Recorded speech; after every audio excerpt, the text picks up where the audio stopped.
per usual, Zoom is going to work its black box magic and let folks in just a few at a time. So we'll get going slowly here. Morning, everybody.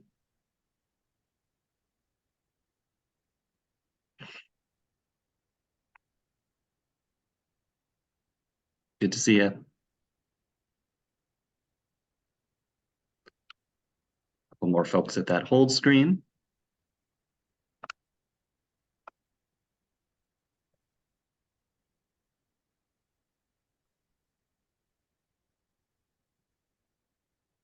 And there we go. The dashboard is telling me that's everybody who was queued up, so I'll get going officially.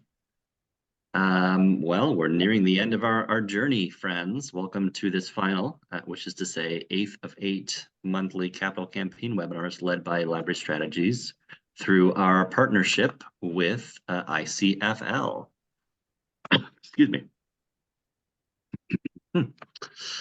So speaking on behalf of my whole team here, including those not on the webinar, we really enjoyed getting to know you as library leaders and as people too. With that said, there's what's old is new to some. We again have some new names and faces with us on Zoom, so special welcome to you. And for that reason, I'm going to spare a moment here to reintroduce today's speakers. Nick Damasis is currently director of the Beloit Public Library in southern Wisconsin. If you ever get that way, say hello. Prior to that, he was on the senior management teams of several library systems here in the Minneapolis-St. Paul metro. I say here because that's where Library Strategies happens to be based. Over the years, Nick has also held various important leadership roles in both the Wisconsin and the Minnesota Library Associations. With him is our friend Kathy Alloway. Kathy is the retired director of the SCLO Center Regional Library out of State College in Pennsylvania, aptly named because it's the home of the campus of Penn State. As I like to say about Kathy, she's heard me say it before, retirement seems in her case to be a bit of a misnomer. We keep her extremely busy in her third act as a lead consultant with Library Strategies. Both bring pretty significant hands-on experience to you in the construction projects realm, both as library administrators and now as consultants too. But since those two are going to have their hands full presenting with this next hour, I'll be playing point on questions in their stead. We welcome questions at any time. You can simply drop them in the Zoom chat, the box, whenever they occur to you, and I'll read them out and be your mouthpiece, your proxy. If the questions offered up are context dependent, let's say, I may, I guess I'll reserve the right to interject to have it addressed during the flow of the hour by our speakers, but otherwise we'll just hold questions till the end. And then as another housekeeping note, just want to give a heads up that we may reference a few resources during this hour.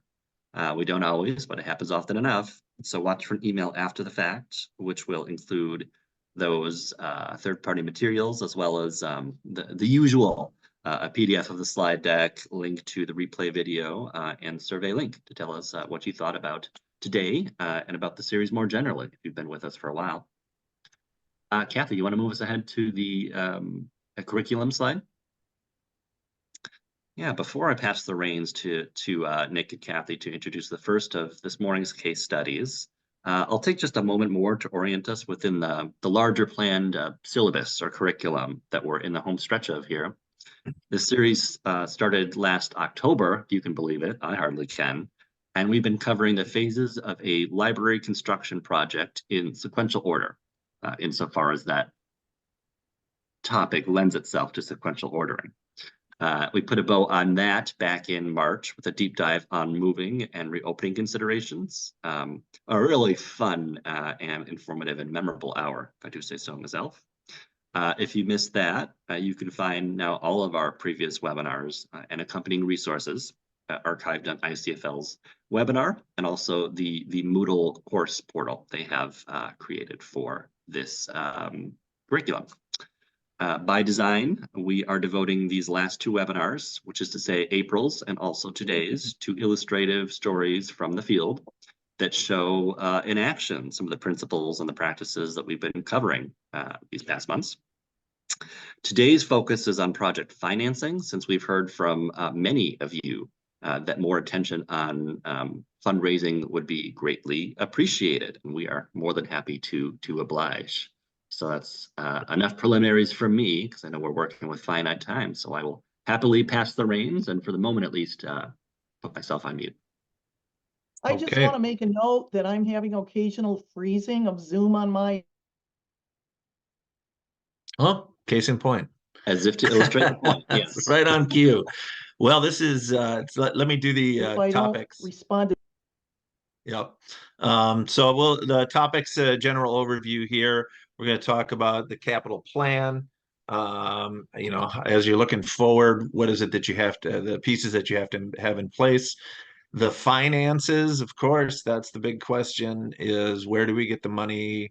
How much is it going to cost? All those kinds of issues. And then planning and feasibility studies. And there's a variety of ways that can be approached. And depending on the size of your community, depending on the resources available, whether you go outside for that or whether you try to do something in-house, and we'll talk a little bit about that. Always thinking, oh, there's government money out there. That's where we're going to get all the money to pay for this thing, and that there's limits to that. So a lot of it comes down to the next one: grants and fundraising, and really building those relationships So I'm ahead of time, and then partnerships is the other key. All right, Kathy. So sorry again about that pause. But let's for a minute take a little opportunity to enjoy some library humor. If you haven't seen this website, M. Andrew Patterson has a collection of hilarious, satirical library pulp fiction covers.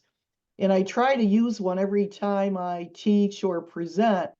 And germane to today, here are some of the fiction covers for those of you in communities that are thinking about either building or changing a library. But Nick and I do want to impress upon you, yes, you can raise money. When you have a building need, it seems almost insurmountable. But every place I've worked or been involved with or heard about, miracles happen, and some combination of grants, savings, donations, effort, it just somehow all comes together because people love libraries, but you need a lot of elbow grease to get it done. And so one of the things I'm going to say is that before we even talk about your project and where the money comes from, there are many of my peer libraries here in Pennsylvania, small to medium-sized libraries. They have no clue about saving for or getting ready for building maintenance and repairs. And so I want to remind you to start with a capital plan if you don't have one. It could be as simple as, oh my goodness, we're going to need a roof in 10 years. And we're going to need to maybe replace the doors in X years. Even if it's just 3 things, you at least have it in your sights. And then that gives you the motivation to start a capital fund, the last bullet on this slide, any kind of savings account. Now, where does the money for that come from? Sometimes you might have an unexpected surplus at the end of your budget cycle. You might get an unexpected estate gift or a major grant of $1,000 or something like that from a local Rotary or something. But start a capital plan. Think about those future repairs coming up. Then every so often get approximate pricing. What does it cost to replace a roof? It's going to be different 5 years down the road when you do it, but at least you have a target of what you're going for. And sometimes you can also get the friends involved in those kinds of funds. So to begin with, have a capital plan and start some kind of building related savings account. And we have examples later that will prove how it works. Now, I am going to start out by telling you about a large project. The majority of you will not be involved in anything this large, but for a while, I was the director of the Hershey Public Library in Pennsylvania. And yes, it is the headquarters of the Hershey Candy Company. It was a really, really great place to work. The library was in an old middle school, and it just wasn't meeting the needs of the community, especially because in the 1980s, computing began. And it was pretty obvious that the library was going to need more outlets and internet or whatever. So it was in the 1980s.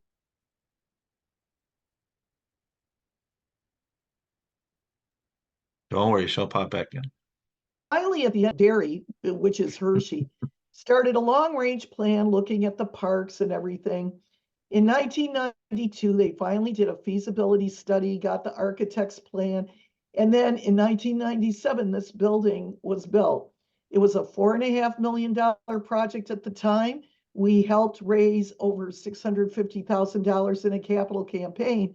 And the building's aging, and in 2020, they did some much needed renovations and improvements. The bottom line is, think about this to scale. The bigger the project, the more lead time you need to plan and to save for it. But even small projects like Nick's about to get into, you got to have lead time. You're not going to be able to replace a roof overnight or to plan for a small addition, perhaps a meeting room, like many of you are doing. It takes a couple years from the initial spark to when it's finished. So Nick, take it away. Yeah, so a lot of times what happens is when that building, someone comes, you decide we need a new library, and a good chunk of the time that, as Kathy said, it can take 5, 10, 15 years to get to the completion.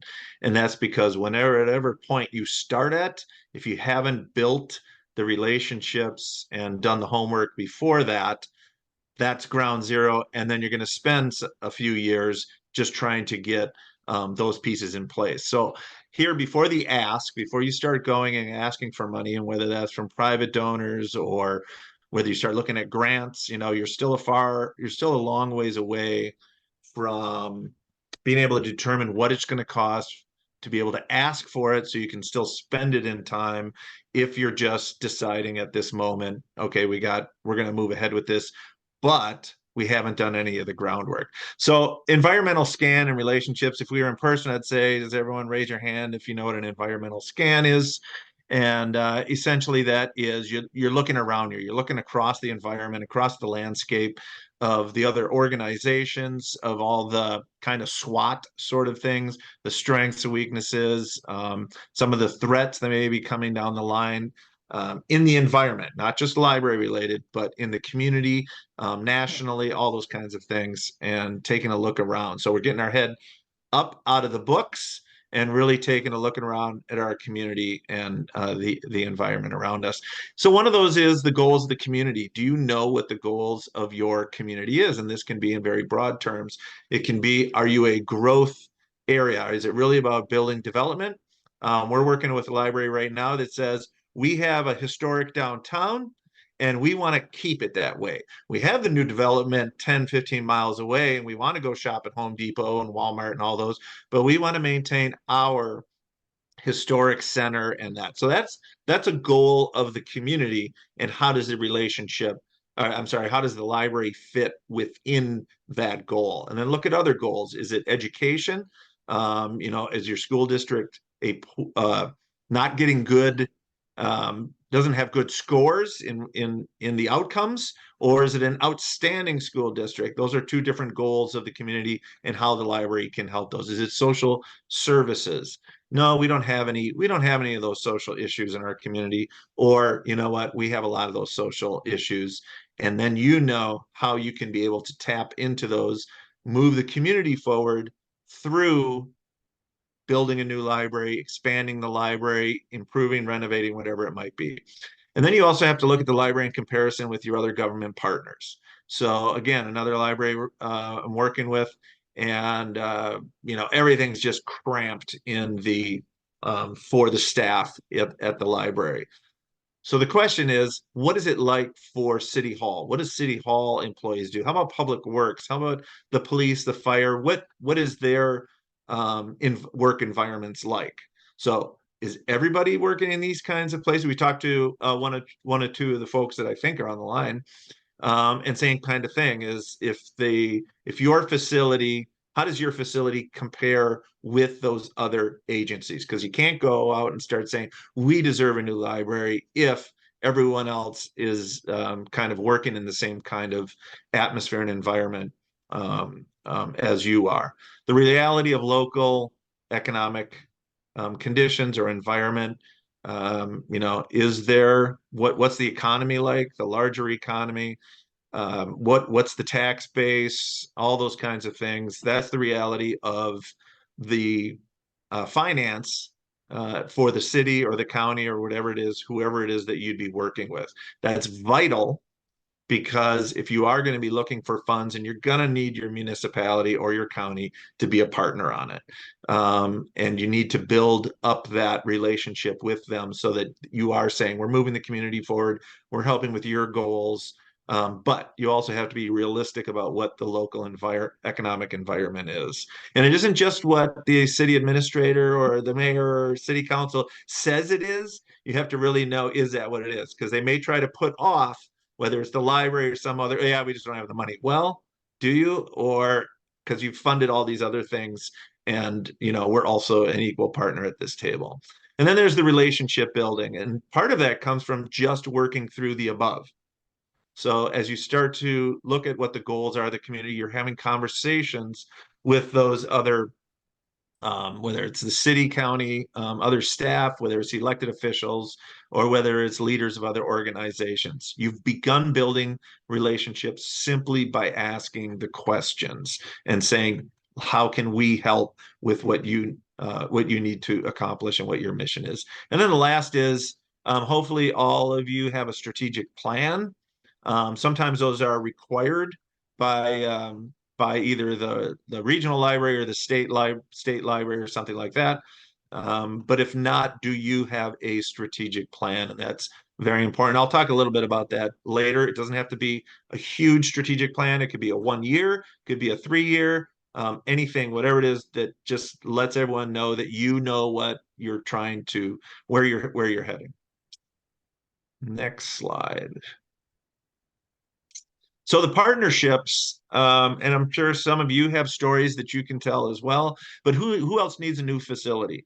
The common one is, oh, police have to have theirs first, or fire needs their fire station. And that can be a very handy way of putting off a library. And there's ways around that. And again, that's building that relationships. And certainly with a city hall. If City Hall needs a new space, the library and City Hall is a great partnership.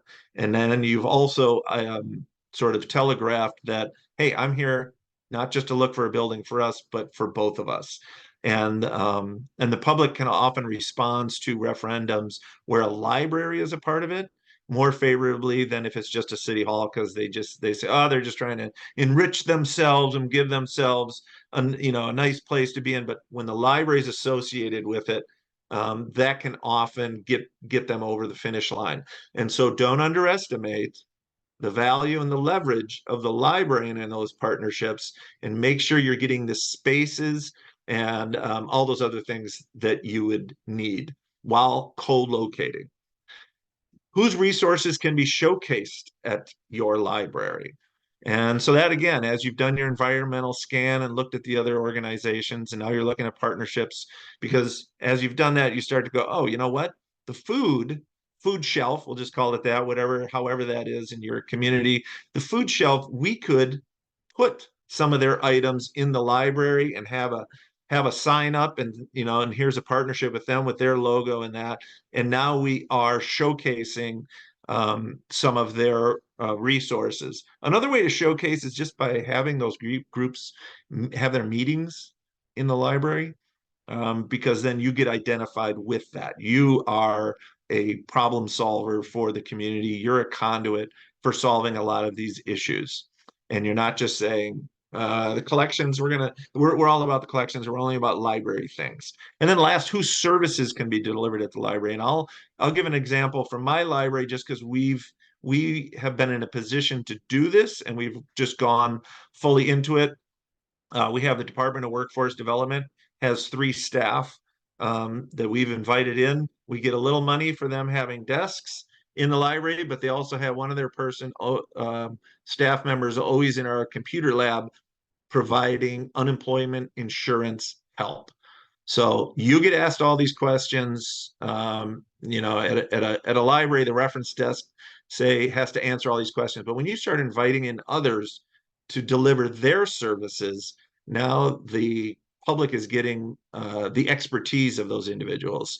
And so food share employment and training, those folks are delivering or for in our case, the county health department is now also having someone there and available. So we work with a number of different organizations and say, come in and be here and deliver your services through the library, so that the library space then becomes a conduit, and it's the public space. So it becomes a space for all of these different services and resources. And that becomes very important then when you go and say, we need a larger space because of, and here's all the people that we're going to have in that new space. Next slide. Sure. And I also wanted to add that, like on the previous slide, preschool screenings by social agencies, they're so excited when they find out how many parents and kids come to story times. It's a natural fit for partners. Mm-hmm.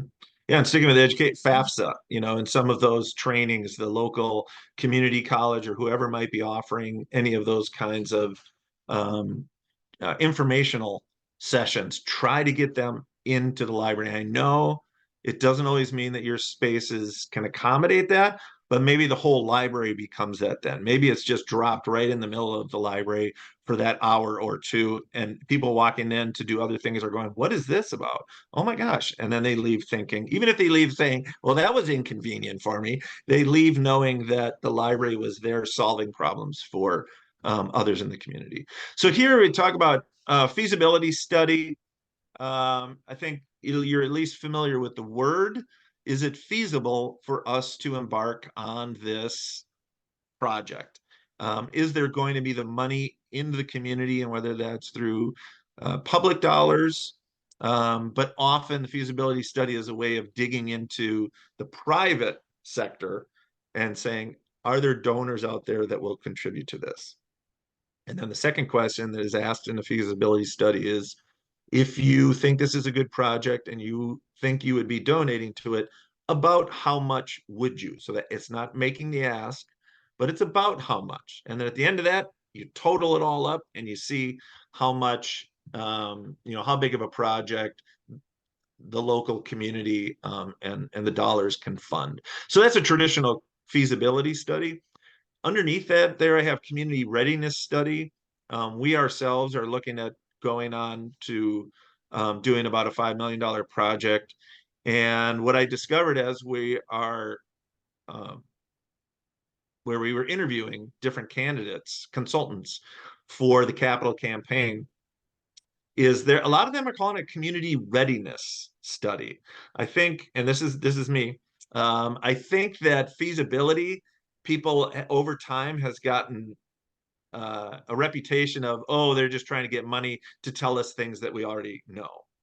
We know that so and so has some money and may donate. We know that, and we don't want to spend that money when it can go towards our project. So I think the name just has morphed into the community readiness, but there's an added component to that, and that is the community ready for this project? There are lots of other projects out there, lots of other people talking about things they're going to do. Is the community ready for what is being asked in this project? So that's just an interesting sort of name change, but I think it does have added definition to it, the community readiness study. And then at the end of that, if you get the green light, if the consultant says, yep, there will be money there for the project you're looking to do, about that much, we may have to adjust as we go along, but that's always the case, then you have your capital campaign, and you may bring a consultant in with that as well, and to just lay out. And that's a more formal way of going about it. So that's a game plan, and then you kind of follow that game plan.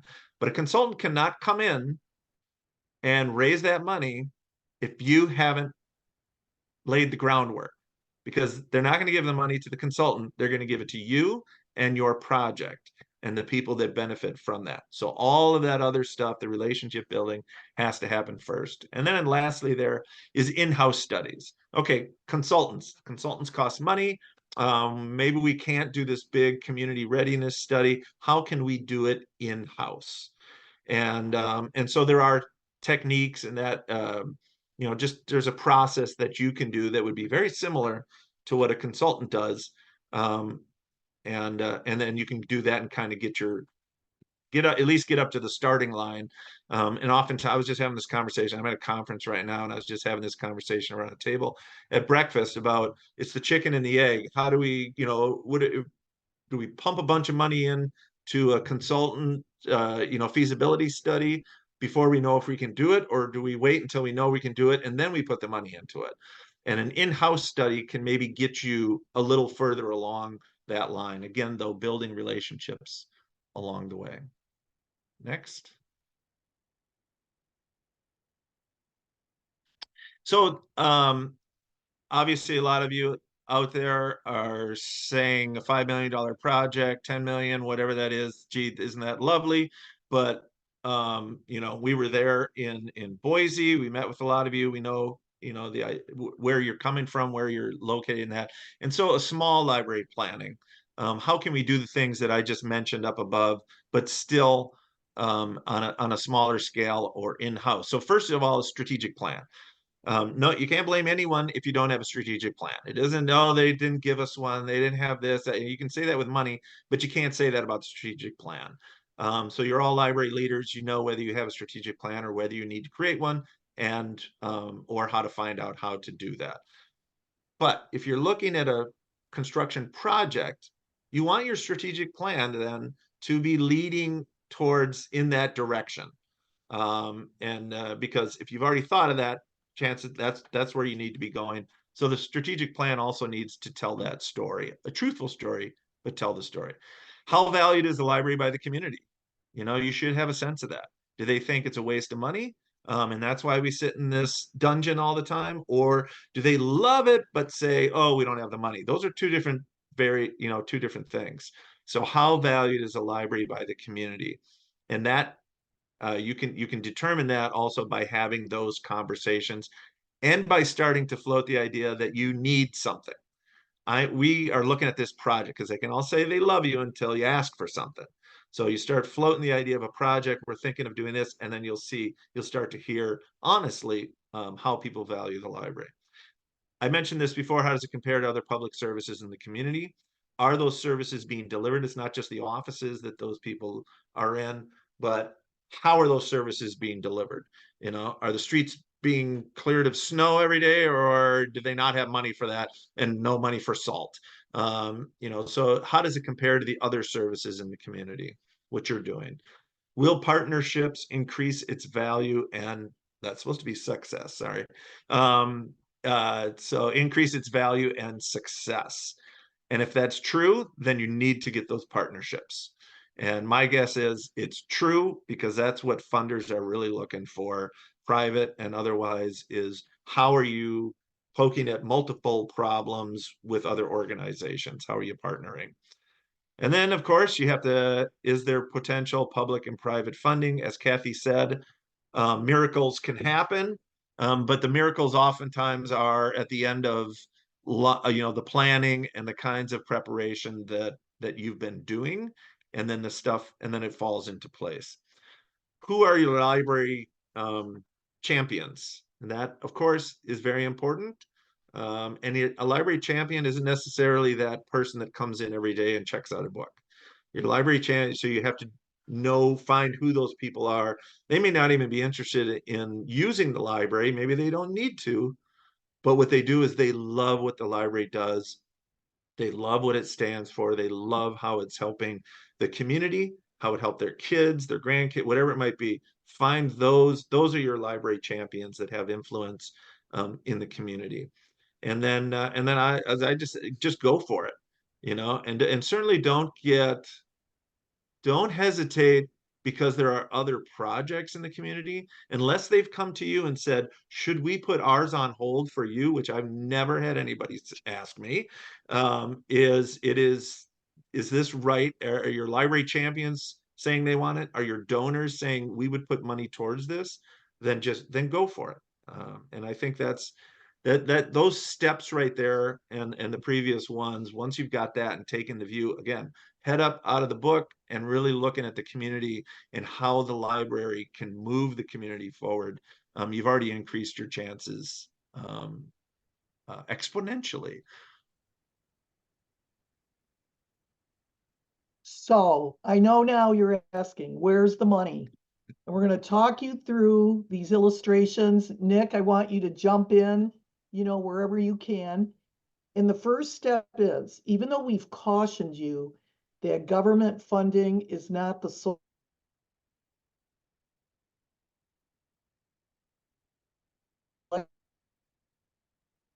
elected officials at all the levels or their staff, local, state, and federal.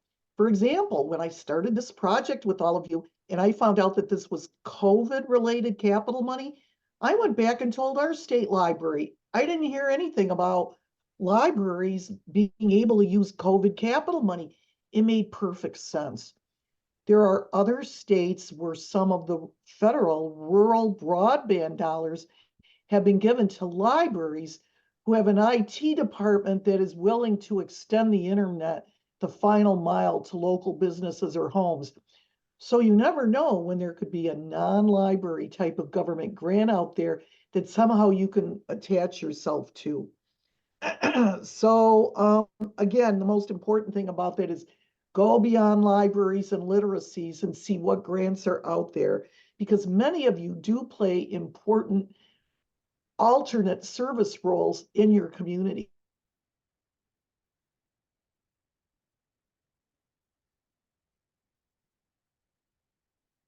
Projects are bonds. And that's what happened in Hershey. They issued a municipal bond, and a municipal bond is a government issued um, investment vehicle that people purchase. And then the government has to pay those people that it's loaned money to with interest. Okay. But this is mostly bigger units of government can do that. But down here, you can see there are some places, like several times, Hershey got a government-backed loan. It wasn't a bond, but a local bank helped finance some of the repair work there, and then we were able to pay it off at extraordinarily low interest for the next couple of years because they knew that we got a lot of government money and that we were good for it. So looking at bonds and loans, talking to your local banks is always a good idea. You can always go to local government and see if they give you an appropriation. Lots of times here in Pennsylvania, they say, no, we don't have it for you. Sometimes they say yes, or they have a little surplus at the end of the year and they're able to give it to you. But it is a good source to at least ask about. And then there's grants, and there's a lot of different kinds of grants, as you already know. There are government grants. There are also grants from foundations. There are not a lot of grant giving foundations in Idaho.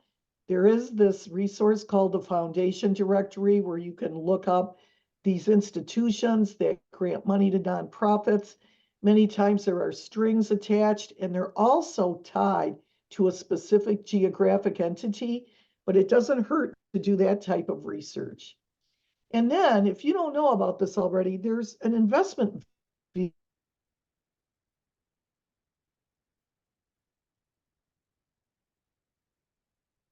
And that means that a person places a large sum of money. It can even be as small as $10,000, but they'll invest $10,000 with a bank or an investment firm.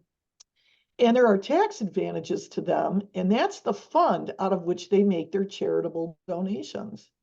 So a donor advised fund means here's a fund, we're willing to give you a donation or a grant, but as the donor who owns the fund, I'm the one that's advising where it goes.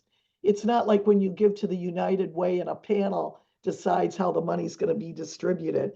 So being aware of those donor advised funds I'm sure you're asking, how do I find out about them? Well, you don't know about them. They're not published anywhere. They're kind of secret. But if you keep your eyes and ears open as to who are the people giving big bucks to other charities in town,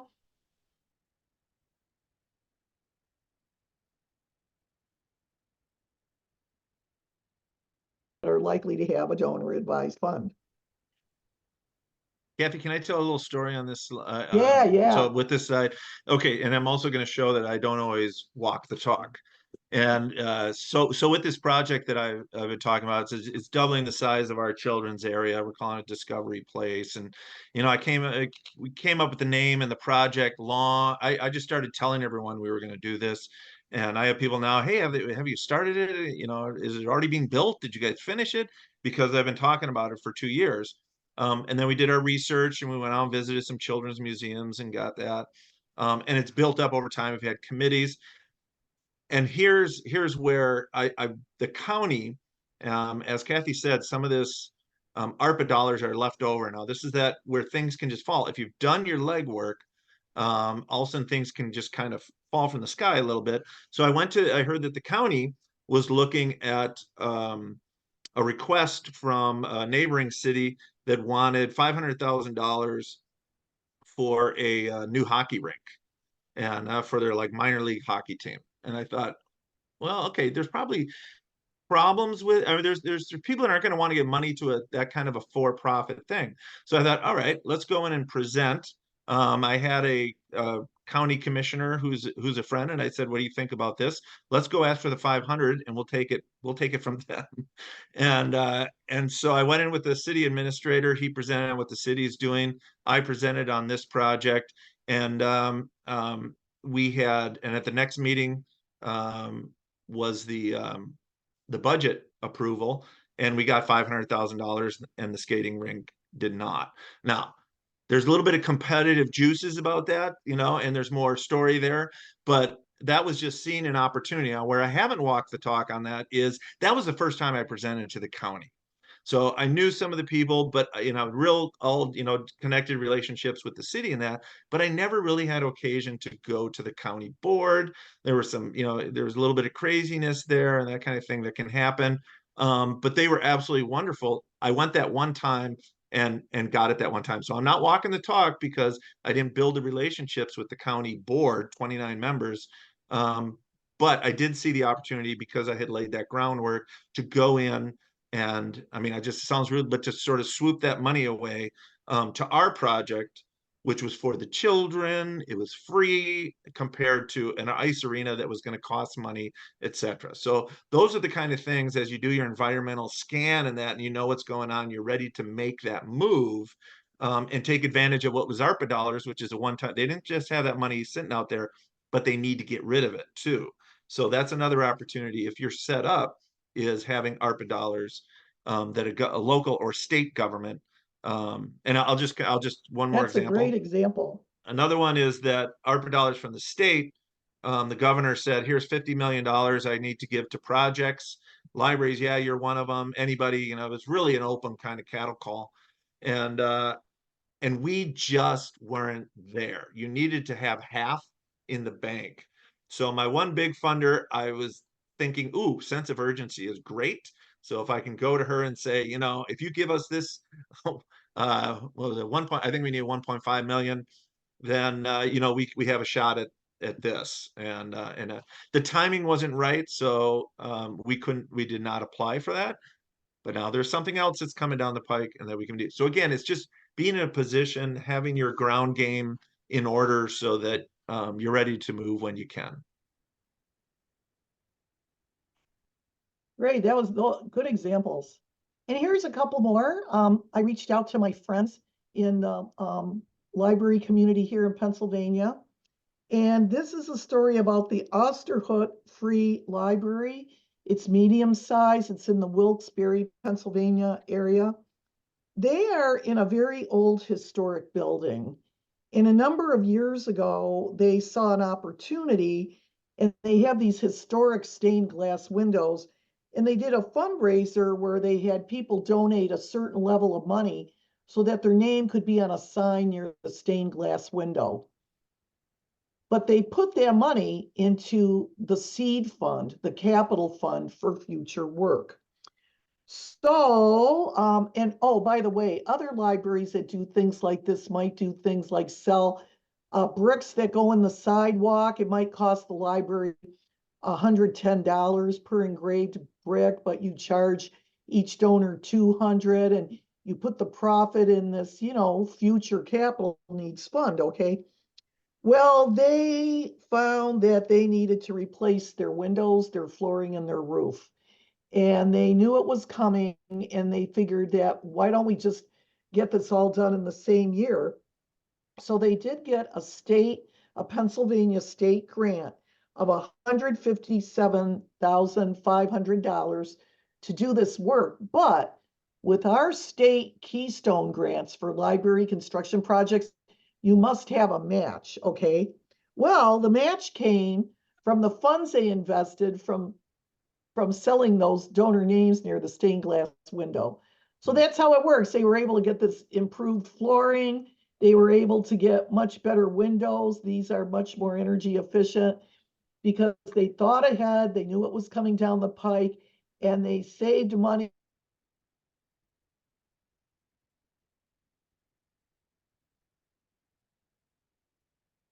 Is in Clearfield County, Pennsylvania, the Du Bois Public Library. They needed a new air conditioner because it died during the pandemic. Now, during the pandemic, it actually went down only in the meeting room. But by the time the pandemic was over, they could tell the other air conditioners were in pretty bad shape too, making weird noises and everything. So they got a state Keystone grant. They also had a building savings fund. I was really surprised. This is a pretty small library, but they had the foresight to create this little pool of money. So when the bids came in, they were very lucky. The bids to replace the HVAC were just over $98,000.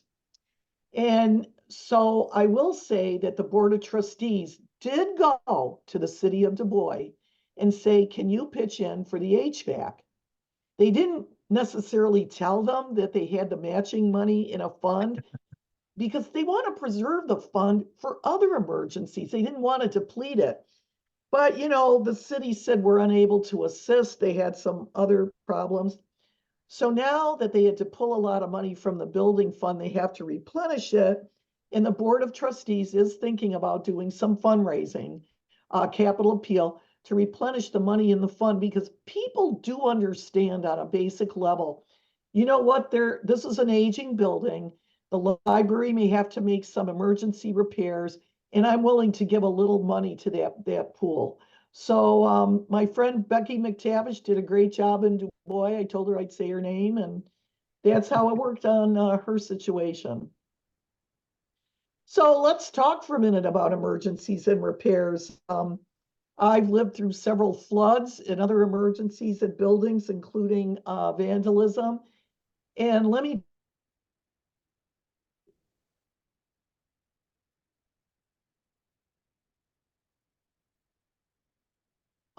hopefully you've got this little building insurance company. Now, bear in mind, you're never going to get full replacement costs for collections that are destroyed because they depreciate them. So you might lose 5,000 books, but only get enough money back from insurance to get 2,000 new ones at today's prices. So keep that in mind. But I will tell you that the minute it becomes apparent in the community that there's been a flood or there's been a fire caused by an electrical short, people step to the plate and give. I didn't even have to ask. In several locations where this occurred, it doesn't even occur to the public that you've got insurance that might cover it. Or maybe they do know, and they know that insurance doesn't cover everything. It doesn't matter. But it is an excellent time when you have a crisis to reach out to the community for donations.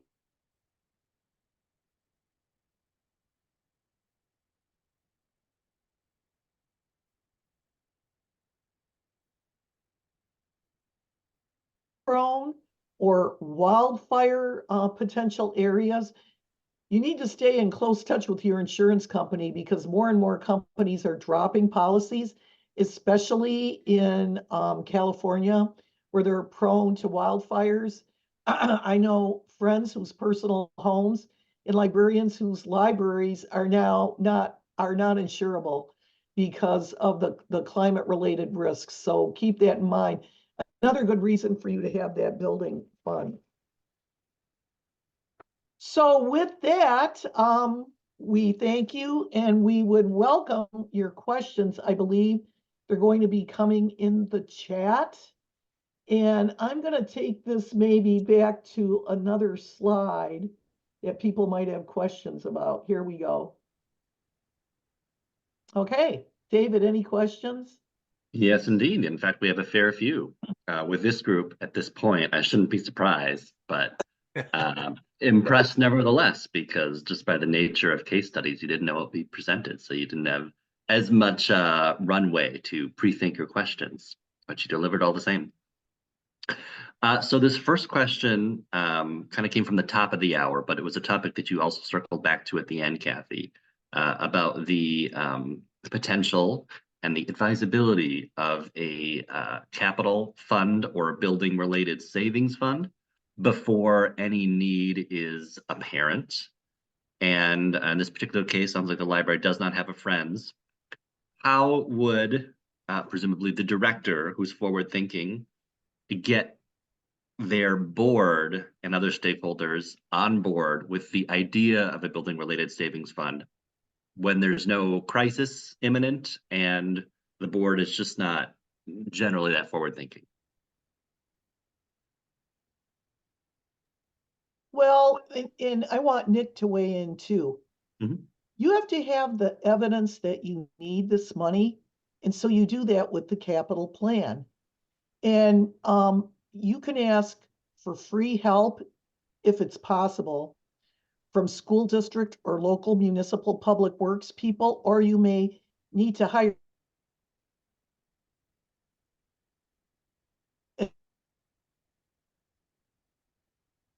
Tell me how long you think it's going to last and how much it might cost in today's dollars to replace it. Another area of vulnerability is the HVAC. You get an HVAC guy in there to do the same assessment. And the third vulnerable spot are your windows and doors, because library front doors take a tremendous amount of abuse. If you can start with those four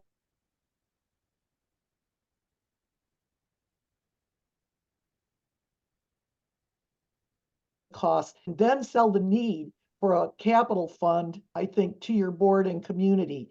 Nick, what are your thoughts?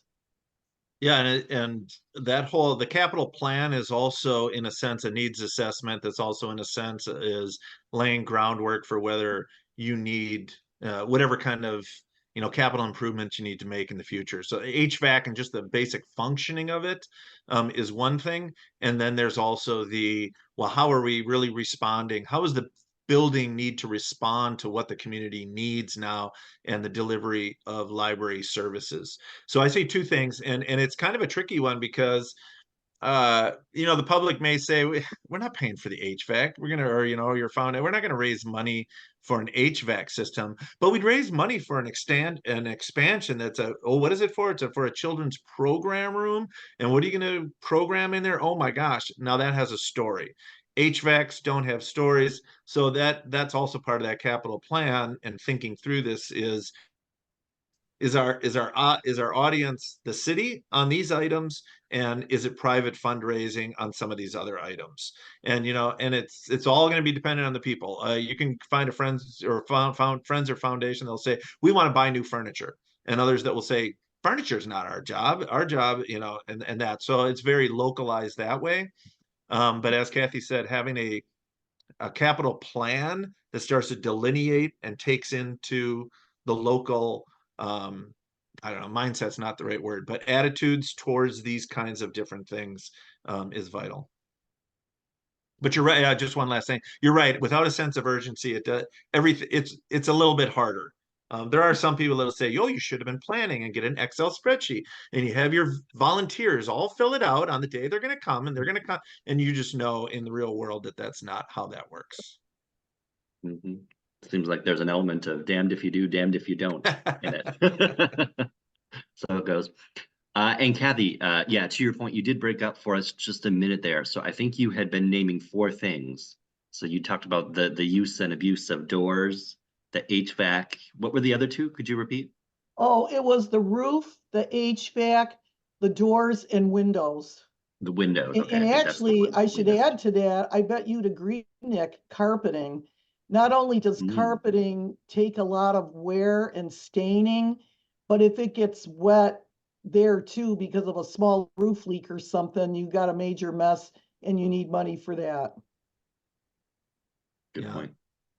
And working with the city on some of these things can be an agreement. You see the handshake there over bonds. That's kind of how that works is, look, if you pay for this and we go for this other thing, you know, the expansion or whatever it might be, or renovation or just painting, I will fundraise for that. If you do that, sometimes that works well in building those relationships too. Love it. So this next question, I believe, is geared toward Nick. You had talked about community partnerships and how the library can be a good nexus point for service delivery, everything from preschool screenings to FAFSA. And you also had a bullet on that same slide about community showcases, presumably more passive displays or use of space. And this person is wondering if you could give some examples of that, if that is in fact what you meant. Yeah, that is. I mean, obviously, a very basic one is, are you, you know, community bulletin board, you know, nicely done and have brochures? We have a whole hallway, and this is also with the intention of the brochures for the local groups, as many as we can get and that fit with, you know, what the image we're trying to give off as well. And then, you know, pretty soon you put up brochures, and then the conversation is, well, what are you guys doing? Or I saw in your brochure, how about would you like to deliver, you know, those the services or more information that way? So certainly with the let's see, now okay, I'm gotta think exactly like some of these that we've done. We've done some for um, you know, domestic abuse with a local group. If it's that month, you know, we have a National Library Month. Everyone has their different months and that or weeks. So we will do displays and things like that that highlight some of those. And again, we're highlighting the partner or the organization and not just the issue. So it's not the library saying, "Oh, this is important. Here's our version." It's we're inviting them to do to put up that display. So, like I said, I guess that's what I'm thinking right now on that. Services also, you know, we deliver school lunches now. Out of a partnership came those school lunches over the summer. So now those happen at the library, and we're not the first to do that. I know others, and maybe some of you do that. Those kinds of things. We have American Red Cross does blood drives at the library. That would be that third one. I'm afraid I'm not being probably super helpful with No, very I think those are great concrete examples. examples on that And showcasing, but yeah, it just goes to show we're high value real Yeah, estate, and aren't we? sometimes the Oh, Murphy's Law strikes again, Kathy. a lot of those people work out of their cars in the remote to talk to some of the people that have called them for ag consults, and that's another demographic that you get in the library. Yeah, fair point. So this next one, moving along, is a question we've gotten before, but not in a series of months, and it's definitely one that merits repeating. And that's about kind of the fundamentals behind public-private partnerships, as they put it, chicken and egg. Which comes first? Do you need public funding secured to properly assess the philanthropic potential of the community, or should you leverage donations to get the attention of the purse string holders on the public side? What's your advice there? so I'll just jump in, and I think it's all the above, because if you're doing the building the relationships, having those conversations, saying this is what we are thinking of doing, um, you're gonna be finding out both. You're not gonna just go, oh, we got to get the private first, and now I need to start talking to the public. But from my example before, a lot of times the public funding, if you have, will require some kind of maybe matching grant or something like that. So, but you don't know when those grants are necessarily going to come out. So you have to have a good sense from the private and from your local local government, whatever that might be, that if this, and this is in place, are we thinking we can go forward on that? And if you can kind of you got to get those to that point in the conversation with all those parties so that when you do see something come down the pike, or you've moved all those parties forward, now it just becomes, well, of course this is going to happen. So I just don't think you don't start with one. It's not a project with a beginning and the end, and now the next step, and now the next step, and now the next step. It's all of that swirling together, moving everything so that it becomes inevitable in a sense. So Kathy? in Pennsylvania, the Keystone grants go to parks and to libraries. This program's been around for years. It's woefully underfunded, but the librarians already know to just apply for a Keystone, you got to have the match already in hand. So back to the previous question, those of you who want to start for the first time a capital fund, we're telling you to tell your boards today, there are grants out there that you can't even apply for unless you have or are close to having a match.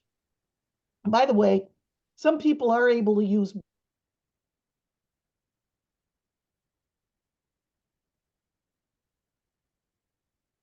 but I think it's better to start with that fund because more and more grants want that.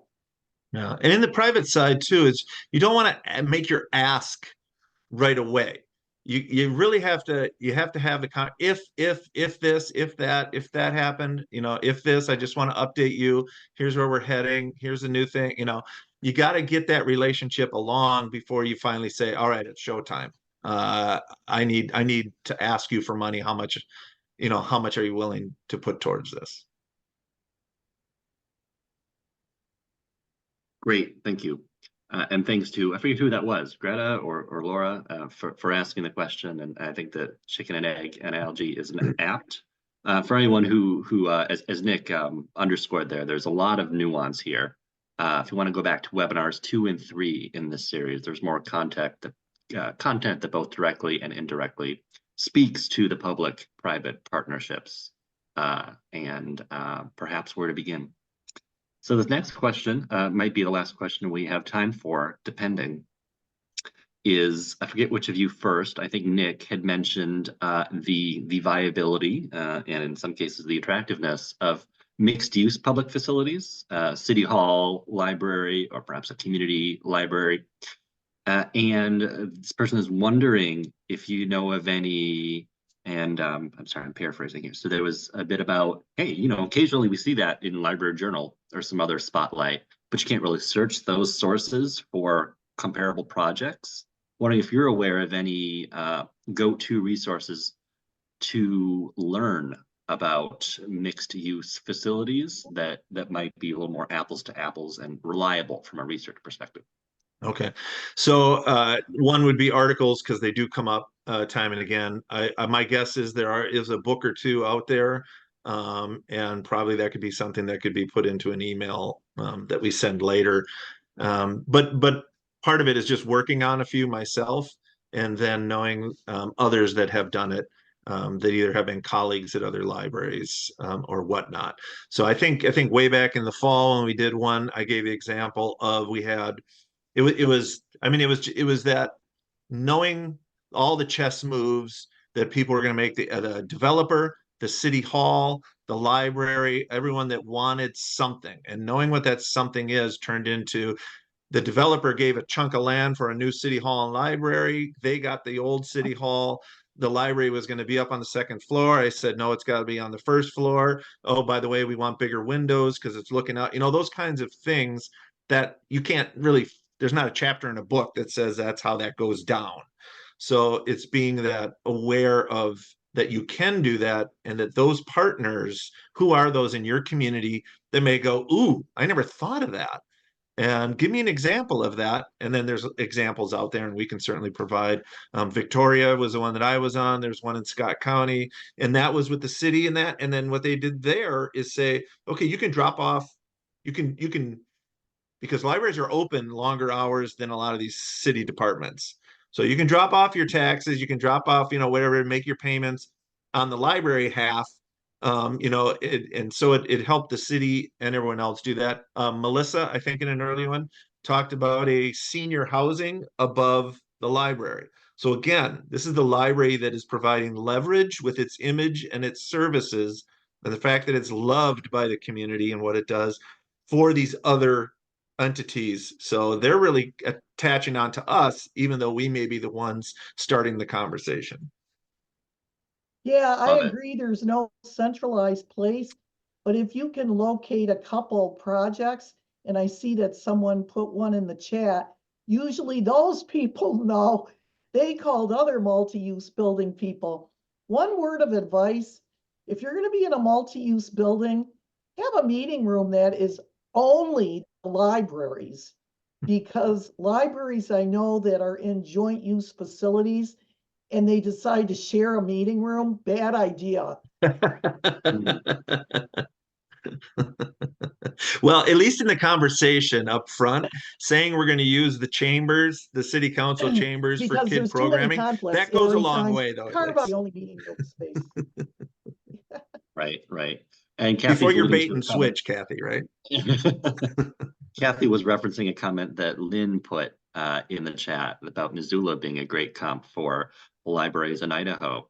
And yeah, I mean, that would be my advice. You don't know everybody who you'd want to be speaking with, but the library world is small. So 2 or 3 degrees of separation will get you to all the contacts you need generally. So reach out to any listservs that are, you're in the habit of being on anyway, or through forums that ICFL has set up, and just ask if anybody knows anyone. And our community is a very helping one. Generally, that pays dividends. And I'll say too is you can email any one of us. I got an email last week from somebody, one of the librarians there, and she asked, about my board is wondering about circulation stats, going down and why digital is going up. And so then we just exchanged some emails on that. So same kind of thing for everyone else. I think Kathy, you're open to it. I'm open to it. David, Melissa, Pamela. If any of us are speaking your language in that regard, and just shoot us an email. Yes, well said, and please do. That is all we have time for, I'm sorry to say, and doubly so because while this is not the end of the project, it is the end of the webinar phase of it. So I will circle back to everybody who registered with that replay link, the slide deck. Kathy always does such a great job adding color to our slide decks and some other resources besides. And yeah, I'll just echo Nick's invitation to stay in touch if you have questions, if this is in fact your last official touch point with us as part of the ICFL project. With that, have a wonderful afternoon, everybody. Take care. Thank you.